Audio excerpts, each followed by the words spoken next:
Hola, ¿qué tal? Muy buenas noches, bienvenidos a Noticias 22. Qué gusto estar con ustedes. Y bueno, pues un día feriado, nosotros estamos transmitiendo completamente en vivo, Huemanzin, Rafa, por allá, Laura Regis. Qué mejor manera de celebrar el Día del Trabajo que trabajando. Efectivamente. Así es, y además con ciertos guiños a lo que tendremos el día de mañana, pero bueno, eso lo dejamos porque tiene que ver con esto que están viendo detrás de nosotros. Efectivamente. Vamos a platicar hoy de cultura zapoteca, por ejemplo, entre otros asuntos. También de cultura internacional. De cultura internacional, sí, lo que está ocurriendo en Venezuela. Tendremos aquí a la doctora Eliana Rodríguez Santibáñez para que nos dé su punto político, su punto de vista de la geopolítica en torno a los hechos más recientes en Venezuela. Y la historia de los hermanos Witkin que llega a la pantalla grande es muy interesante. Dos vidas que parecieran distintas, no obstante tienen puntos de convergencia que se reflejan en la pantalla grande. Tenemos esto y más en Noticias 22. Quédense. Comenzamos.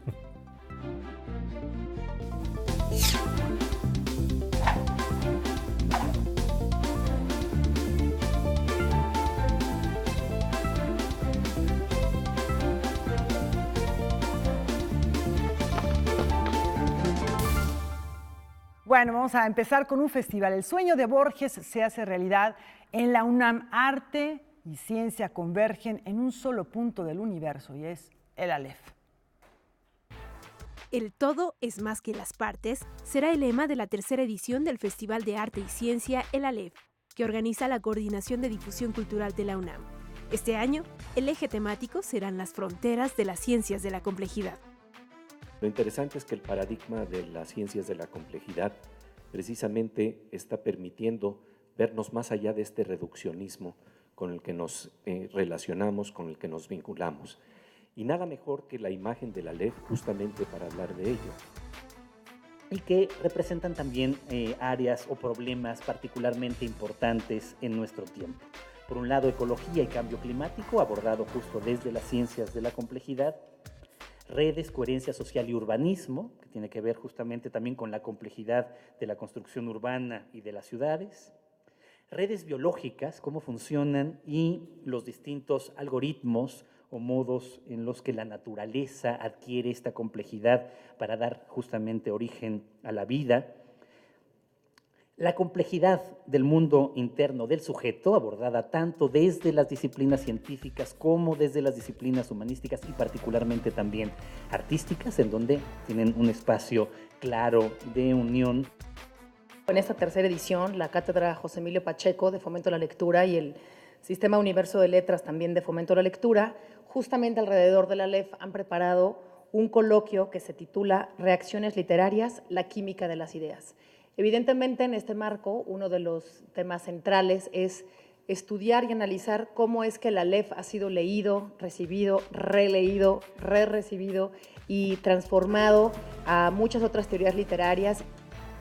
El Aleph se llevará a cabo del 22 al 26 de mayo y tendrá distintas sedes, entre ellas el Centro Cultural Universitario. Noticias 22, Karen Rivera. Bueno, el Aleph, ese cuento de Borges que da título a este festival en el que efectivamente en un solo espacio puede haber fantasía, análisis, realidad, ciencia, magia. Y bueno, pues una invitación a que asistan. Y a leer, ¿por qué no? A leer esta obra que es fascinante, que cada vez que uno la revisita, y también depende a la edad que uno la vaya leyendo, porque sí es una obra que se tiene que leer en varias ocasiones, va descubriendo y la va asimilando de distinta manera. Así es, y estamos hablando de una obra que es trascendental cuando hablamos de la literatura latinoamericana y que se cumplen 60 años de su publicación. Así que, bueno, este festival no es una primera edición en la universidad, pero esta edición cae perfectamente bien en esta idea de 60 años de la Aleph, el todo en nuestras manos. Podría ser, quién sabe, dependiendo el uso, ese todo podría ser un teléfono inteligente en nuestras manos en donde tenemos acceso a todo. Es decir, las cosas no es que estén allí, sino que es donde podemos encontrarlas si bien las buscamos, ¿no? Además, es algo interesante porque a la hora que reflexionamos en revisitarla, el propio Borges reedita el Aleph hace 45 años. Lo escribe hace 60 y después tiene una revisión exactamente hace 45 y ahora nos sigue intrigando y nos sigue fascinando asomarnos a ese sótano. Así es. Para encontrar los misterios que mueven este mundo. Y hay una edición fabulosa de Galaxia Gutenberg que tiene unas ilustraciones bellísimas. Bueno, para los exquisitos pueden también llegar a esta edición.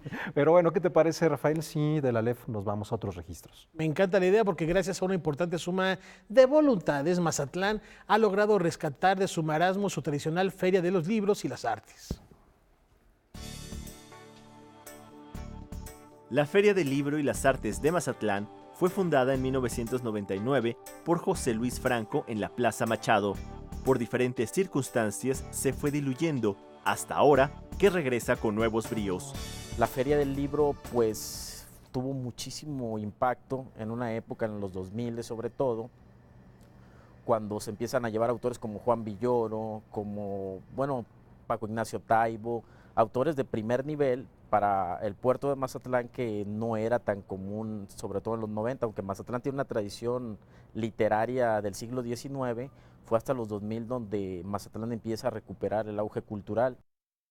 La Universidad Autónoma de Sinaloa la intentó hacer, pero la intentó hacer en un espacio que no era el propicio para una feria del libro, era un polideportivo y aparte pues no había las condiciones y perdía el espacio natural, ¿no? Perdía el espacio natural que convoca a los mazatlecos. El mazatleco es muy receloso de ciertos espacios y se concentra en ciertos lugares. Este caso era la Plazuela Machado y la universidad hizo otro espacio, entonces prácticamente se perdió la feria, inclusive se perdió el nombre.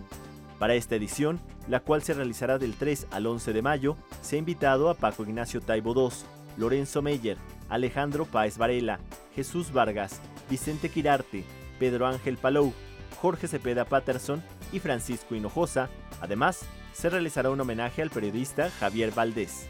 Es muy importante que haya un evento de este tamaño en Mazatlán porque hay pequeñas ferias y lo que se pretende con esta feria es generar un ambiente cultural, algo distinto, una Atenas mazatleca. Entonces va a ser muy importante geográficamente. La misma esposa del alcalde, Gabriela, trae un programa por las colonias y todo para impulsar la lectura. Entonces es bien interesante que exista este espacio. Era necesario para los mazatlecos y aparte va a traer mucho turismo y va a traer mucho beneficio a la zona, ¿no? A la región, para los vendedores de libros, para la gente que busca otro tipo de turismo, además de la playa y además de la banda, ¿no? Hay otras alternativas. Noticias 22, Alberto Aranda. Bueno, una excelente opción. ¿Qué es lo que ocurre cuando estamos hablando de todas estas ferias de libro en diferentes partes del país, en donde pareciera que tenemos a muchos de los autores de los que continuamente hablamos aquí en Noticias 22? Bueno, tiene que ver con que es a través de esas ferias en donde el público de no solamente Mazatlán, sino de toda una región, tiene la oportunidad de establecer un contacto directo con todos estos autores que ciertamente con un libro tienen la oportunidad de recorrer todo el país. Bajo otras circunstancias yo creo que sería difícil, ¿no? Muy difícil, y además tendrán la oportunidad de estos autores de degustar un buen cóctel de camarones, una cervecita ahí al calor. Y además es este fin de semana, ¿no? Este 3, el 3 arranca. No, bueno, se antoja, vamos, ¿no? Vamos, y vamos a seguir recorriendo las geografías de México, Laura. Efectivamente, les decíamos que el arte zapoteca, su concepción del universo estarían presentes aquí en el programa y bueno, pues hay que hablar de la manera en que esta cultura, este pueblo encuentra un vínculo con la naturaleza, con los animales, con la representación que hace de ellos y justo la Galería Yagüi de Arte Tradicional nos acerca al trabajo de artistas oaxaqueños como Jacobo Ángeles y María Mendoza, quienes reinterpretan la simbología zapoteca de Mitla y Monte Albán. Para el pueblo zapoteca, las tonas y nahuales son considerados la representación del espíritu de poder que posee cada persona. Esta creencia es un rasgo característico de su espiritualidad. La fusión de la simbología antigua con la interpretación contemporánea de estas figuras míticas es uno de los objetivos de la labor de los artistas Jacobo Ángeles y María Mendoza, quienes presentan una selección de la obra realizada en su taller en Oaxaca. En esta ocasión estamos presentando el trabajo más fino de tonas y alebrijes zapotecas elaborados en la comunidad de San Martín Tilcajete, en Oaxaca. Estamos aliados con el famoso taller de Jacobo y María Ángeles, quienes son pues los productores más sobresalientes en este tipo de trabajo. Lo que tenemos aquí en muestras son cerca de 50 piezas de su taller, de las cuales 18 de ellas forman parte de la colección principal de este año. Tonas y tallas zapotecas, expresión de un pueblo, es el nombre de esta exposición que busca invitar al público a reflexionar sobre la diferencia entre alebrijes y tallas y sobre el trabajo estético, técnico y simbólico de las representaciones zapotecas de los distintos espíritus en la naturaleza. La peculiaridad del trabajo de tonas y tallas zapotecas es el hecho de que este trabajo se elabora tallando madera de copal blanco. A veces se hace en una sola pieza, a veces es el ensamble de algunas partes, pero sí es importante mencionar que es una talla en madera y que la pintura de las mismas se elabora con tintes 100% naturales. Estamos hablando de la utilización de la grana cochinilla, carbón con sangre, raíz de lechuguilla, tinta de calamar, entre muchos otros pigmentos naturales.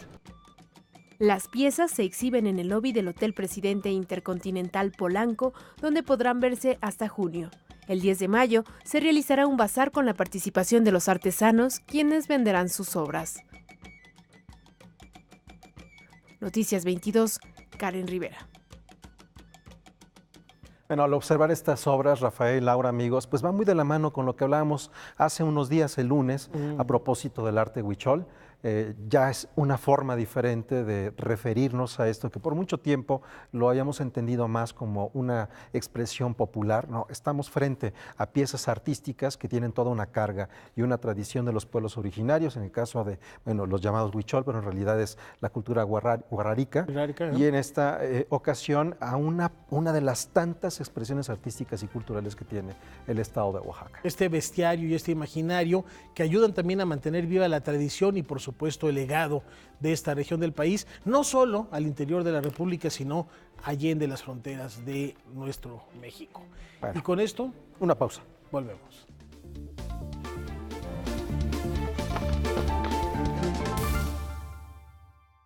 Si algo caracteriza a nuestro país es su biodiversidad, las imágenes que ha logrado capturar esa riqueza natural de México ahora pueden ser apreciadas por el público que visite el bosque de Chapultepec.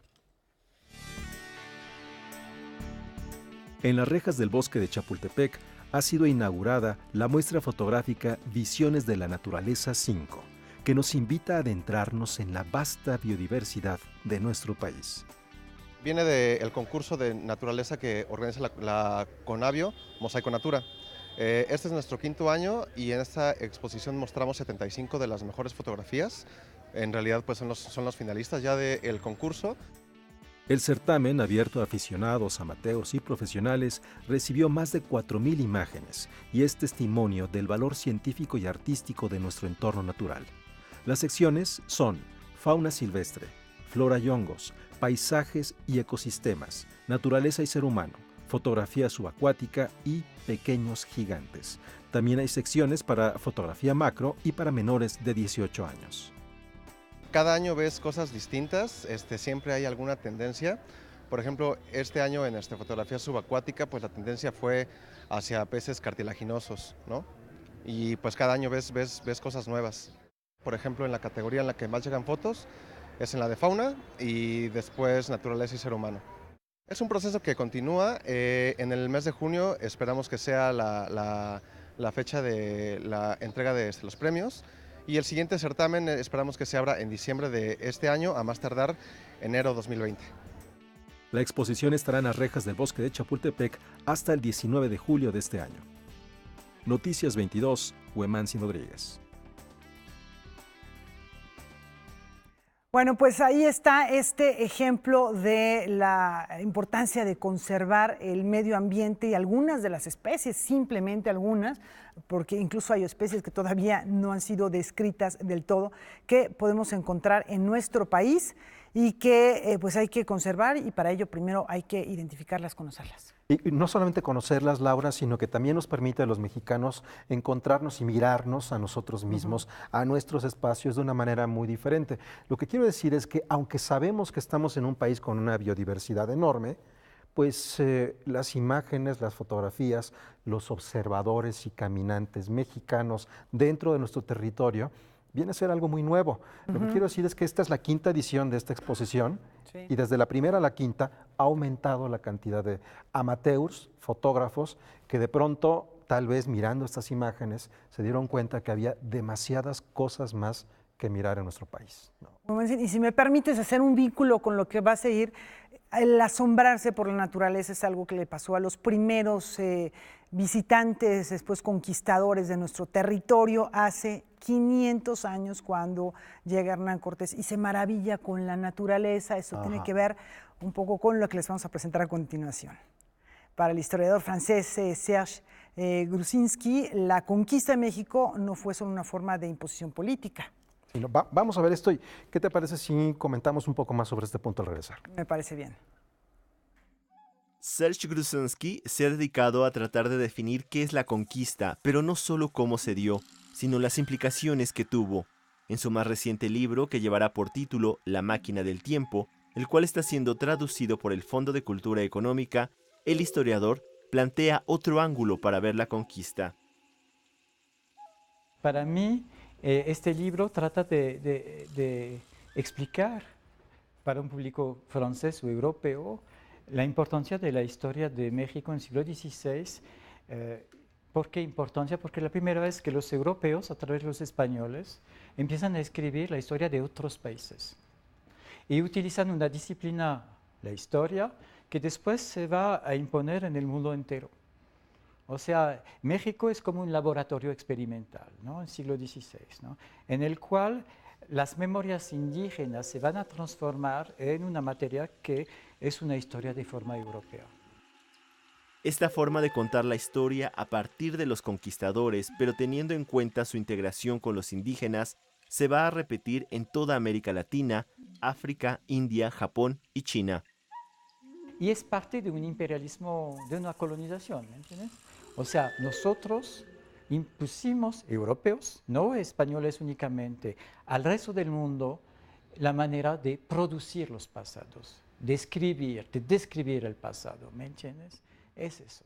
Entonces empezamos con México, a través de los frailes que escribieron esta historia prehispánica, pero eso después se extendió al resto del mundo. O sea, hay un proceso de mundialización de la disciplina histórica y ustedes, o sea, sus antepasados indígenas, por lo menos fueron los primeros.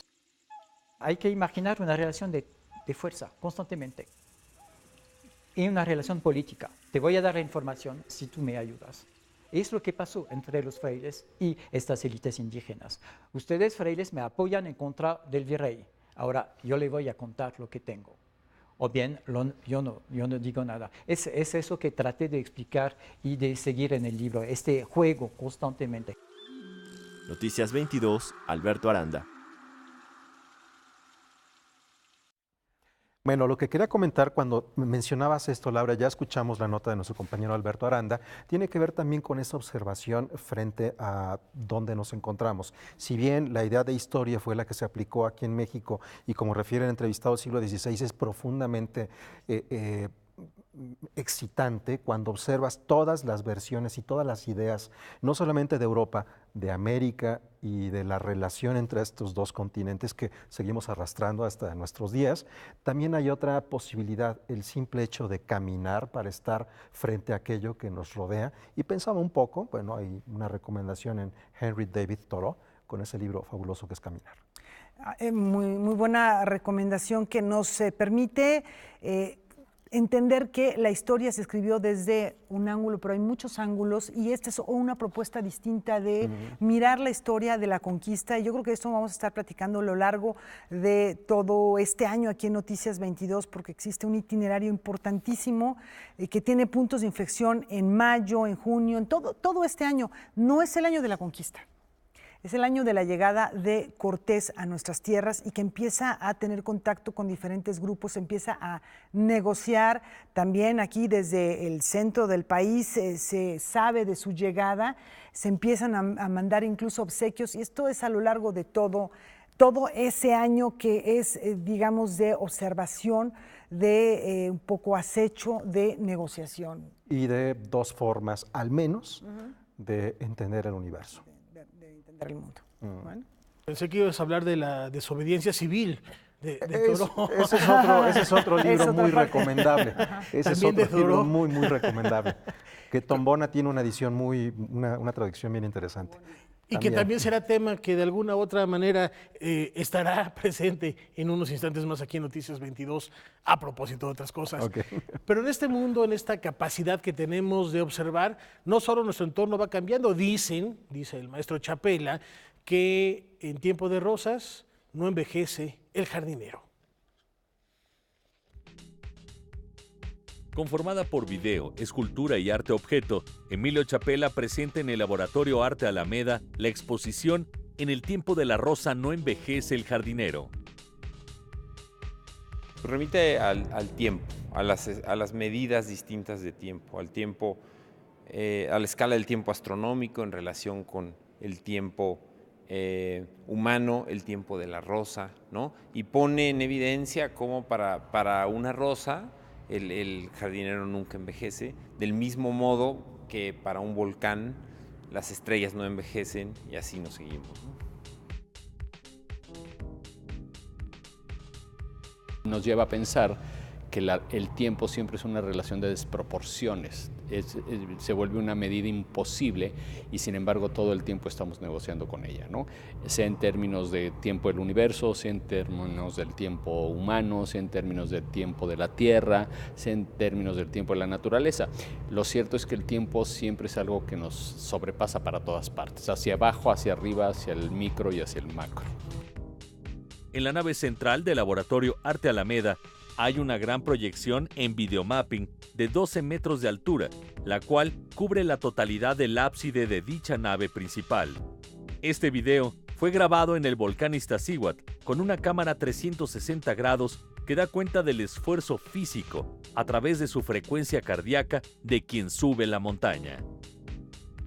Prácticamente toda la exposición, un 90% de la exposición está diseñada para el espacio. Entonces, durante todo el proceso de creación de esta exposición, tuvimos que dialogar con el espacio en términos de luz, de dimensiones, de escalas, y esto se fue construyendo en un diálogo con el espacio, porque es un lugar difícil, complicado, muy, muy bonito, pero justamente hubo que resolver las obras desde la arquitectura, desde su luz. El propósito de la exposición es abrir posibilidades afectivas y estéticas al visitante que le permitan entender que el tiempo no es otra cosa que la relación íntima que existe entre el cosmos, la Tierra, la vida y nuestro cuerpo. Memoria, materia y tiempo, ¿no? Hay una memoria del mundo, ¿no? Que no es la nuestra y a la cual pertenecemos. Por eso siempre partimos del hecho, la medida humana del tiempo no es más que una medida, pero hay un lugar del tiempo que es, por ejemplo, el tiempo geológico o el tiempo cósmico, el tiempo del universo, que nos atraviesa por todas partes. Nosotros estamos un poco a la mitad y somos solo el momento afectivo y consciente del tiempo, pero el tiempo en realidad es lo que sostiene la existencia de todo el universo. Ya la famosa discusión, la famosa afirmación heraclitiana de que uno nunca se baña en el agua del mismo río dos veces, no te puedes bañar, es la gran figura mítica, filosófica, conceptual de lo que supone el tiempo como condición de todo lo que existe, ¿no? En el tiempo de la rosa no envejece el jardinero se presenta en el Laboratorio Arte Alameda hasta el 28 de julio de este año. Con información y texto de Salvador Perches Galván, Óscar Helguera, Noticias 22. Ahí está la propuesta, hay que darse una vuelta al Laboratorio Arte Alameda, Laura Weman. Efectivamente, que siempre nos trae propuestas de arte contemporáneo muy, muy de avanzada. Y muchas veces aquí recomendamos, Rafa Wemansin, ir a museos que presentan a los grandes clásicos, al canon del arte, de la pintura, de la escultura mexicana universal. Y esto, pues es algo que nos rompe con todos estos esquemas y que también vale mucho la pena. Así es, y que nos está hablando del hoy. Efectivamente. Bueno, vamos, Laura, de esto que nos presentaba el artista Chapela, algo que tiene que ver con Pues sí, vínculo, herencia, referencia y cine. Efectivamente, ya nos los anunciaba Rafa al inicio del programa. A pesar del vínculo sanguíneo y el parentesco físico que los une, los hermanos Witkins no han cruzado palabra en cerca de 4 décadas. Imagínate. Imagínense la relación de familia que hay en estos artistas. Y bueno, es documentada por alguien que ya nos ha presentado anteriormente una película que aquí platicamos, Wemansin, de Metínides. Así es, se llama de Trisha Schiff. La directora Trisha Schiff se aventura nuevamente a realizar un trabajo documental de retrato. En esta ocasión se centra en unos gemelos que, además de compartir genes, han destacado en el mundo del arte. Se trata de Joel y Jerome, protagonistas del documental Witkin and Witkin.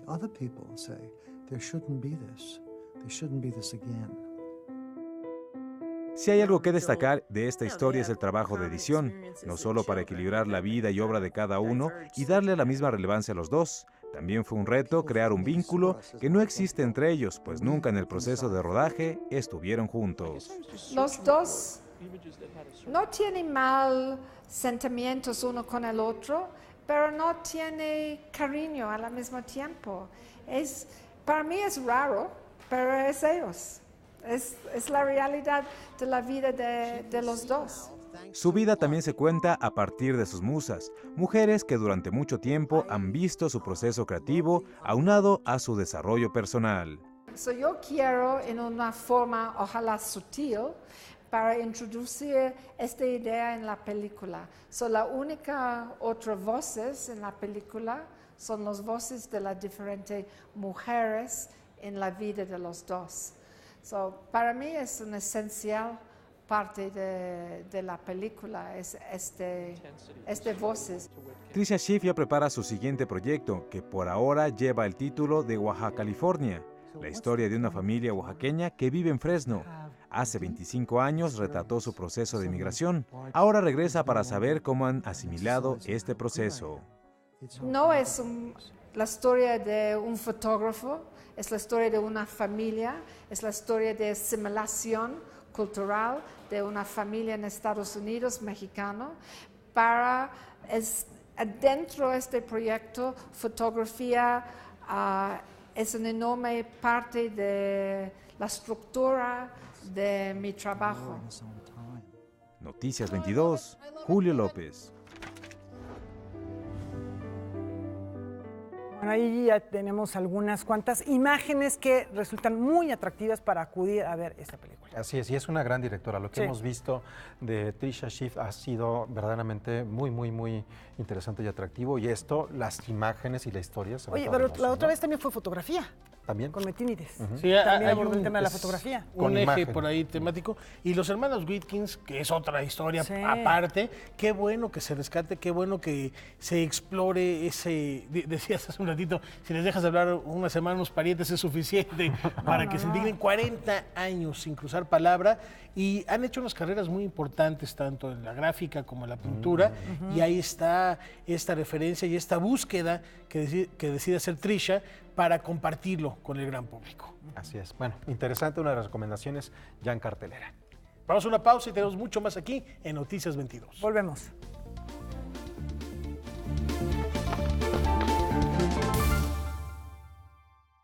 Bueno, pues los vaivenes, las situaciones, la presencia de la lengua y la cultura china en nuestro país fueron tema de reflexión anoche a propósito de que fue el Día Mundial de este idioma. Vamos a ver qué se platicó.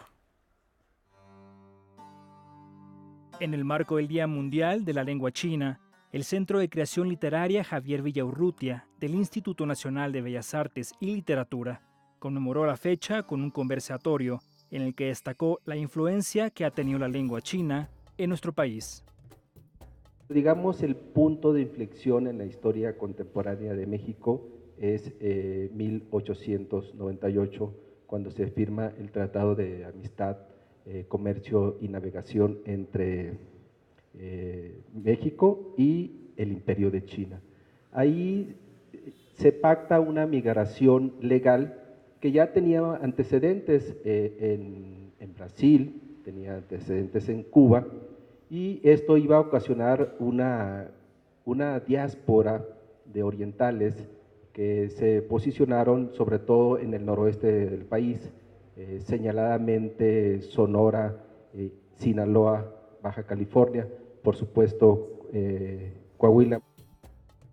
La escritora Beatriz Rivas conversó sobre la tragedia que ha marcado la presencia de la lengua y cultura china en México, tema de su libro Jamás Nadie, en el que trata la masacre de más de 400 chinos en Torreón, Coahuila, en épocas de la Revolución. Mataron el 90% de los chinos que vivían en Torreón en 1911 y se me hizo terrible. Entonces fue el disparador, el interés. El interés realmente es la intolerancia. Es la intolerancia que marca a los migrantes, ¿no? Estos chinos que llegan a México, como usted bien dice, el gobierno los trae para trabajar. O sea, llegan en buena lid, no llegan como indocumentados. Los invitamos a venir a México y cuando llegan a México, ¿qué hacemos? Que yo al principio pensé que había sido un hecho aislado solo en Torreón. Los rechazamos, se crea una liga antichino, se crean leyes antichinos. La traductora, investigadora y académica búlgara con residencia permanente en México, Radina Dimitrova, quien cuenta con una licenciatura en maestría en sinología por la Universidad de Sofía, Bulgaria, es maestra en literatura antigua china por la Universidad Pedagógica del Centro de China y doctora en estudios de Asia y África por el Colegio de México, conversó sobre la riqueza y belleza de la lengua china. De la belleza se puede hablar muchísimo, especialmente yo como alguien que ha estudiado poesía y literatura clásica, de la belleza de este idioma, que además es un idioma muy sintético, que con muy poco puede decir muchísimo, ¿no? A veces con solo 4 caracteres puede esconder toda una historia que involucra importantes personajes, bellas de la antigüedad o sucesos históricos importantes. Imagínense, ¿no? En tan solo 4 caracteres chinos te puede contar toda una historia, ¿no? Pero de la importancia, pues es una cuestión muy íntimamente vinculada con la importancia del país, ¿no? Que es innegable el día de hoy, tanto en el aspecto político, económico y educativo. Actualmente en nuestro país, cada año miles de personas presentan el examen HSK para certificación del dominio de la lengua china. Para Noticias 22, Omar Vera. A mí me parece maravilloso cuando estamos frente a este tipo de escritura, los kanjis, que si bien estamos hablando del idioma chino, es este diseño, esta creación de los signos y los símbolos que tuvieron una influencia muy grande, estoy hablando de hace muchísimos años, primero en Corea, y a través de Corea es como llegan a Japón, y aunque hay algunos que tienen similitud con el japonés, no necesariamente suenan o significan lo mismo. Lo que quiero decir es que así como nosotros consideramos a los números arábigos fuente fundamental para entendernos en Occidente, este tipo de escritura, la escritura china, es lo que permite que se entienda la otra parte del globo, ¿no? Gran parte de la otra parte del globo. En realidad se permite que se entiendan las ideas, son ideogramas, y por eso también vienen estas diferencias, no solo de escritura, sino de significado que tiene cada una de ellas, porque no es lo mismo las ideas de Japón que las ideas de Corea, que las ideas de Malasia. Conceptos. Y es más, en China no es lo mismo las ideas del chino mandarín que del chino cantonés. No, y los tonos, que bueno, ya sería otra cosa, ¿no? Lo que quiero decir es que en el chino hay 3 diferentes formas de decir cada una de las vocales. Así que con eso ya tenemos mucho tiempo para emocionarnos en las traducciones y en las sonoridades, ¿no? Todo un arte, literalmente, de escribir. Y ahora nos vamos, a propósito de bien escribir, no necesariamente en forma, sino en fondo, a la Fonoteca Nacional. Ya les habíamos platicado, nos revela el lado íntimo de la vida y obra de un gran compositor oaxaqueño. Álvaro Carreño. Seguramente alguna vez ha cantado al menos una frase del bolero Sabor a mí. Es una de las más reconocidas obras del vasto repertorio creado por Álvaro Carreño. A 100 años de su natalicio y a 50 de su muerte, la Fonoteca Nacional ha montado una exposición en torno al compositor a través de 100 objetos y archivos sonoros, parte del patrimonio familiar. Que yo guardo tu sabor, pero tú llevas también Es un homenaje a toda su trayectoria, está enfocado mucho a sus éxitos. Y yo creo que es aproximarnos a esas letras que dieron vida y que nos hicieron sentir a muchos. A partir de ahí, o sea, jugar mucho con eso, con las emociones del público, teniendo en cuenta la trayectoria de Carrillo. Por otra parte está la sala auxiliar, donde encontramos el legado, ¿no?, que ha dejado Álvaro Carrillo, hasta dónde ha llegado toda su música, la cual se ha interpretado se ha traducido al inglés, al portugués, al japonés y al francés, entre otros idiomas. Desde hace unos años, Juan Carlos Landa Espinosa y su equipo han dado orden al archivo familiar con miras a un documental. La exposición en la Fonoteca Nacional es resultado del trabajo en conjunto. Nosotros decidimos colaborar directamente con ellos, nosotros les entregamos prácticamente catalogado el archivo que tenían de alguna manera disperso los hijos de Álvaro, y a la par hicimos pues sí, alguna negociación para que ellos nos presten audios que tiene el acervo de la fonoteca para poder producir un mejor documental. Tenemos alrededor de 70 piezas provenientes de la colección de Álvaro Carrillo. Estas pertenecen a sus hijos, tanto a Álvaro Carrillo Inchaustegui y a Mario Carrillo Inchaustegui. Entre los archivos sonoros poco conocidos está la narración del acta ministerial del accidente que mató a Álvaro Carrillo y a su esposa, así como una entrevista a la mujer que ocasionó el accidente. Hay audios del sepelio, también de su boda y grabaciones de canciones que Álvaro Carrillo hizo en la privacidad del festejo. Además, hay documentos de las versiones en otros idiomas que se han hecho de temas de Carrillo. El documental se plantea ser estrenado el 2 de diciembre en Oaxaca, cuando se conmemoren los 50 años del fallecimiento del compositor. La exposición temporal estará en Fonoteca Nacional hasta el 31 de julio. No pretendo ser tu dueño, no soy nada, yo no tengo vanidad. Ahí estaba sonando Sabor a mí, qué cancionzaza, el andariego. Ay, ay, ay, pues es que no, qué bueno que la quitaron, porque no se puede. Pero más que interesante poder recuperar todos estos audios que, además de las grabaciones de las canciones, tienen que ver con la historia personal de este gran compositor, y que yo personalmente no sabía que existían estas grabaciones. Sí, versiones en otros idiomas. Fue verdaderamente impactante. De verdad el trabajo de él. Qué recuperación a través del sonido de la historia de Álvaro Carrillo y de este accidente del que se Y nos comentaba su hijo que hay por lo menos otras 300 canciones inéditas, algunas ya con música, otras simplemente la letra, que jamás alcanzó a compartir con el público. Entonces, que se han vuelto muy famosas, las que conocemos, que también es un gran acervo, pero hay otro tanto que aún queda por descubrir. Y bueno, imagínate, estamos hablando de Álvaro Carrillo, que si lo ponemos junto a Guti Cárdenas, junto a María Grieber, Agustín Lara, estamos hablando de 4 personas que han conformado temas referentes en la forma de amar y de entender las emociones en México. En América Latina, no solo en México, porque sí, vamos, son referentes universales del idioma, yo me atrevería a decir. Efectivamente. Y vamos a seguir hablando de música, ¿qué les parece? Me encanta la idea. A ver. Bueno, tenemos que el armonicista y cantante español Quique Gómez se encuentra en nuestro país para compartirnos pues notas desgarradoras de su blues. Vean por qué. Luego de casi un año de negociaciones, Zappa Records logró traer a nuestro país al músico español Quique Gómez, quien ofrecerá una serie de conciertos de blues clásico. A lo largo de su carrera ha compartido el escenario con artistas de talla internacional como John Primer, Eddie C. Campbell y Rockin' Johnny. El año pasado grabé un disco en Austin, hice una gira con Rockin' Johnny desde California hasta Austin conduciendo, paramos en Fresno, tocábamos en Fresno, en Las Vegas, en Phoenix, en El Paso, en Austin, grabamos en Austin y luego volvimos por arriba, por Albuquerque, antes Dallas y otra vez Las Vegas. Y fue muy interesante, pero vamos, era todo planeado para llegar allí y grabar en Austin con la banda. Después de su gira en México y Estados Unidos, Quique Gómez continuará con su tour en España, Bélgica, Francia y a mediados de agosto viajará a Brasil. Es cierto que hay un círculo mundial para el blues, sin embargo su trabajo está lejos de llegar a un público más amplio, pues esta música ha vuelto a su origen underground. Chevrolet Yo siempre he pensado que ya, no es que lo haya pensado, es que sé que hago una música que no es mainstream, que no es comercial.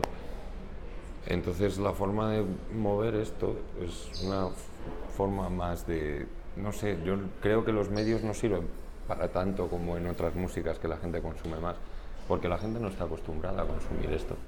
La única cosa que no me gusta mucho de la distribución digital, o sea, de la difusión digital, es que se pierde el concepto artístico de lo que es un trabajo. Un vinilo o un CD tienen una portada con un dibujo, una foto, lo que sea, tiene un arte gráfico y luego tiene información.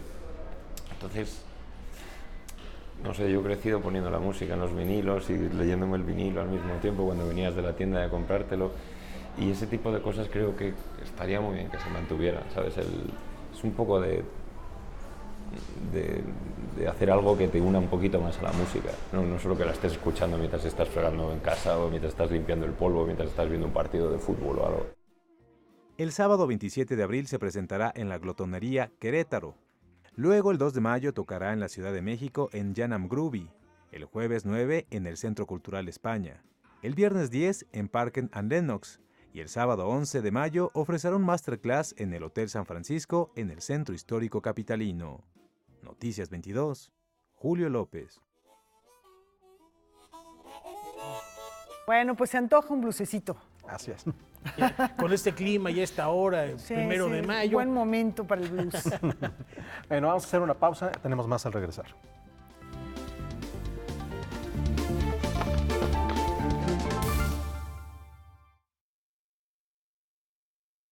Continuamos aquí en Noticias 22, ya está con nosotros la doctora Ileana Rodríguez Santibáñez para analizar la actualidad en Venezuela, este conflicto que estalló con la llamada insurrección de Juan Guaidó. ¿Cómo estás, Ileana? Bien, gracias, buenas tardes, Numancia. Cuéntanos un poco, ¿cómo ves esto que ha ocurrido? Ya ayer aquí en Noticias 22 hacías algunos apuntes, pero bueno, de ayer a hoy han ocurrido algunas otras cosas más. ¿Qué es lo que está ocurriendo en Venezuela? ¿Cómo lo ves? Bueno, mira, lo que yo observo es que desde que Juan Guaidó se autoproclamó presidente de esa nación, apelando a la Constitución en el artículo 233, que específicamente señala qué pasa ante la ausencia absoluta del mandatario, se tiene que elegir como presidente el presidente de la Asamblea Nacional, ocupa Juan Guaidó este artículo, pero luego tendría que haber convocado a elecciones. Plazo que no ha llegado a cumplirse, es decir, Juan Guaidó no ha convocado a ninguna elección porque es evidente que por más que se autoproclame como el presidente y tenga un reconocimiento de más de 30 naciones, lo cierto es que al interior del Estado venezolano sigue habiendo una gran división de la población en apoyarlo no solamente a él, sino apoyar al que consideran actualmente su líder legítimo y que fue básicamente elegido el 20 de mayo del 2018, que es justamente Maduro, y quien asumió otra vez el mandato a partir de enero pasado. Entonces hay una lucha por el poder al interior del Estado venezolano que no ha alcanzado a tener este cauce de salida respecto del cumplimiento de la Constitución y la legalidad. Eso nos lleva a dos planos de interpretación. Uno, el plano de la discusión de una crisis constitucional en el Estado venezolano. Pero el problema no puede acotarse solamente desde la perspectiva jurídica, porque es evidente que la Constitución no se está cumpliendo por ninguna de las dos partes. Pero por otra parte, el análisis de carácter político, que es el que debe estar ocupándonos. Y aquí lo muy importante e interesante que hay es lo siguiente. Las dictaduras en la década de los 70s y 80s dejaron un legado de estudio relevante donde los estudiosos de la materia política, la ciencia política, se abocaron al estudio de la falla de la democracia y su nueva reinstauración después de algún tipo de golpe político. Pero nadie se centró en el estudio de la casta militar y cuál fue su quehacer durante estas dictaduras y cómo ha ido evolucionando a lo largo de los años. Y este componente es muy importante en lo que está pasando en Venezuela, porque finalmente Maduro tiene esta capacidad de defensa y de mantenerse en el poder, más allá por toda esta estructura que él mismo ha impulsado para tratar de legitimarse, por unas elecciones que han sido vistas como fraudulentas, que son las que conllevan a presionar a Juan Guaidó para decir, no puede seguir siendo presidente, la nación está hecha un caos, la hiperinflación es espantosa, hay escasez de alimentos, los servicios médicos están fracasando, colapsados, etcétera. Hay una serie de indicadores que nos hablan básicamente de la inexistencia de una seguridad humana en el Estado venezolano, es decir, los ciudadanos pagando las malas o buenas decisiones de sus líderes. Pero ¿quién está detrás de Maduro? Recordemos que había un militar antes que él, que era Hugo Chávez, que generó todo este movimiento chavista donde la sociedad confió en él. Pero Maduro evidentemente no tiene ni la preparación ni el carisma que tenía Hugo Chávez y quiere mantener vivo ese legado a costa de lo que sea. A costa de lo que sea es también incluso de las críticas internacionales, pero también de las críticas de su propio pueblo.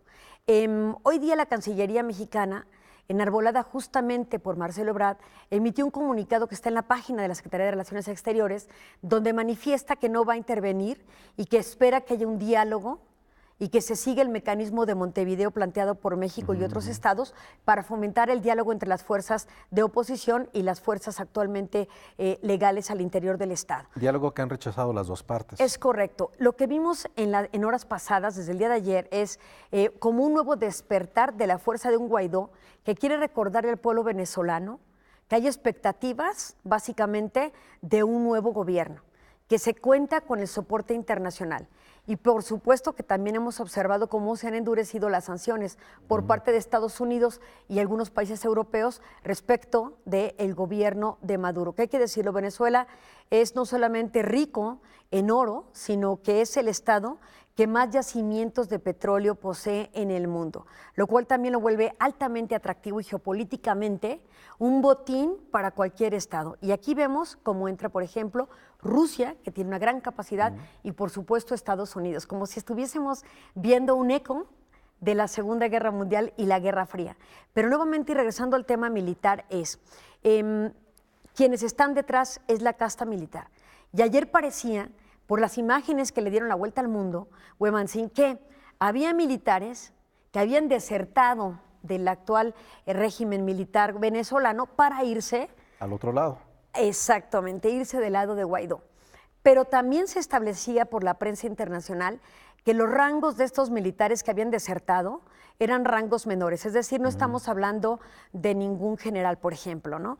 Entonces, eran básicamente soldados. Entonces, más allá de ello, no tenían la capacidad de organizarse ni fueron lo suficientes para tratar de convocar al resto y lograr una seria división al interior de esa casta militar, que es la que finalmente mantiene y sostiene a el propio mandatario venezolano actualmente. Que también ahí hay una cuestión extraña que es, ¿dónde está Maduro? Maduro no ha salido a la luz, solamente hay comunicados de lo que dice Maduro, pero que está básicamente en este momento tomando la batuta en Venezuela, es Diosdado Cabello, que actualmente es precisamente el presidente de la Asamblea Nacional. Ese que ha dado la cara. Ese que ha dado la cara, pero recordemos que desde que está Chávez también ese es el segundo hombre, es el hombre importante.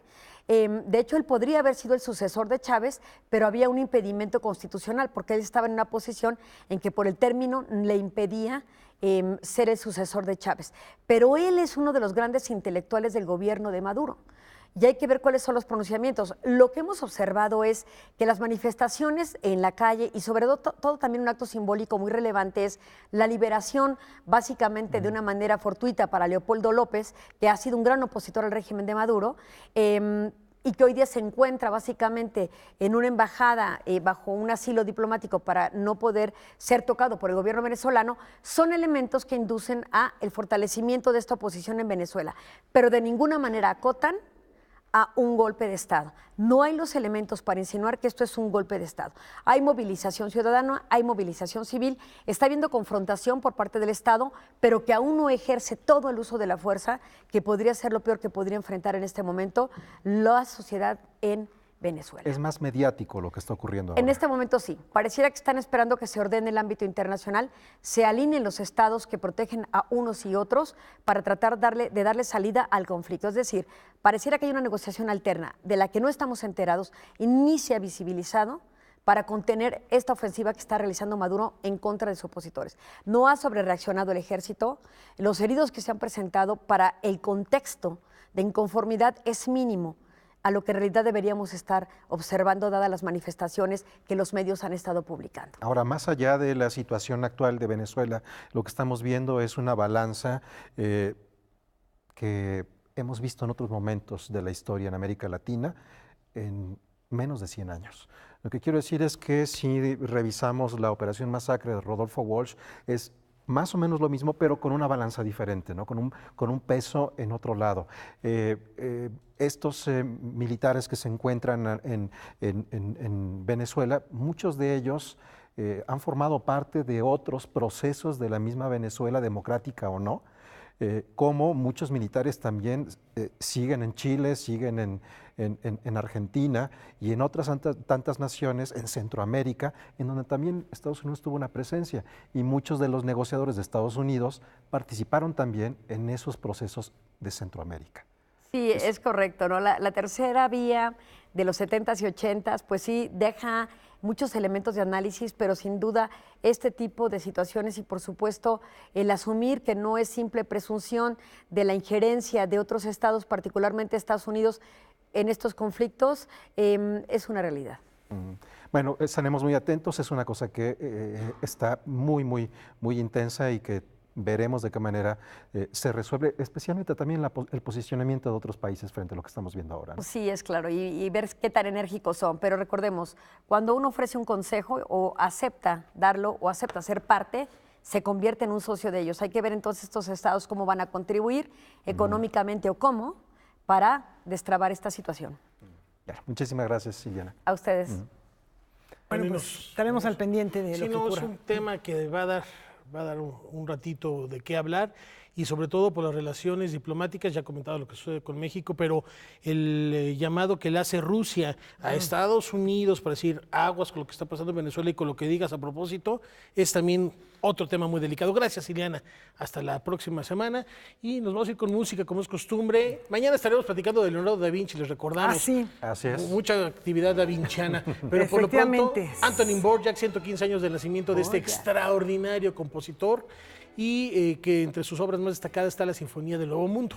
Efectivamente, y que bueno, marcó la historia de la música en la segunda mitad del siglo XX y bueno, para toda la historia de la música de todos los tiempos, por en gran medida las sinfonías que empezó a escribir desde muy temprana edad y con una gran ambición. 115 años de su partida, Antonín Dvořák. Muy buenas noches.